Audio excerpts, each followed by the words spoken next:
Magandang araw po mga ka-vibes! For today's video po ay magluluto tayo ng pinakaaabangan ni Habi na adobong pusit.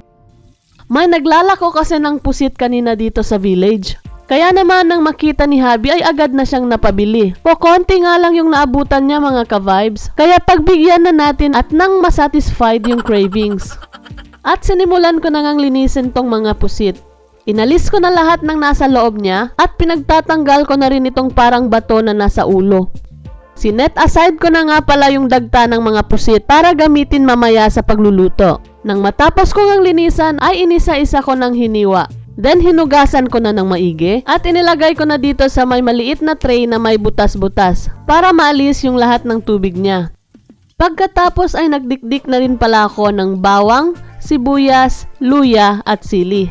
Alam nyo ba mga ka-vibes na kahit nasa probinsya lang dito at sa tabing dagat pa ay sobrang mamahal ng mga seafoods. Marami kasing turista sa bayan na ito kaya yung mga presyo nila ay matataas na rin. Kaso nga, kahit pa nga taga rito yung bumibili at hindi naman turista ay parehas pa rin ang presyuhan nila. At sinimulan ko na nga ang pagluluto dyan mga ka-vibes. Nagpainit na nga ako ng mantika sa kawali. At nang mainit na ay inilagay ko na nga itong dinikdik na sangkap na bawang, sibuyas, luya at sili. Ginisa-gisa ko lang hanggang sa umangat yung aroma. Sinunod ko naman itong dagta ng pusit na sinet aside ko kanina. At ginisa-gisa ko lang ng konti, then inilagay ko na nga itong pusit. Then hinalo-halo ko lang ng konti.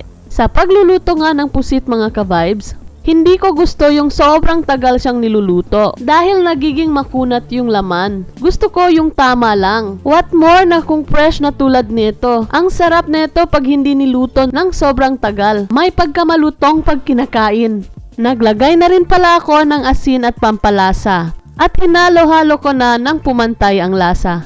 Naglagay na nga rin pala ako dyan ng kaunting turmeric powder, sweet soy sauce, kaunting suka at para naman may pagka-creamy ang lasa. Nitong black pepper at saka na rin nitong white pepper powder. Amoy pa lang ay ulam na. Konting gisa-gisa pa at nang kumulo na nga ay luto na ang ating adobong pusit. Kaya naman kain po tayo mga ka-vibes!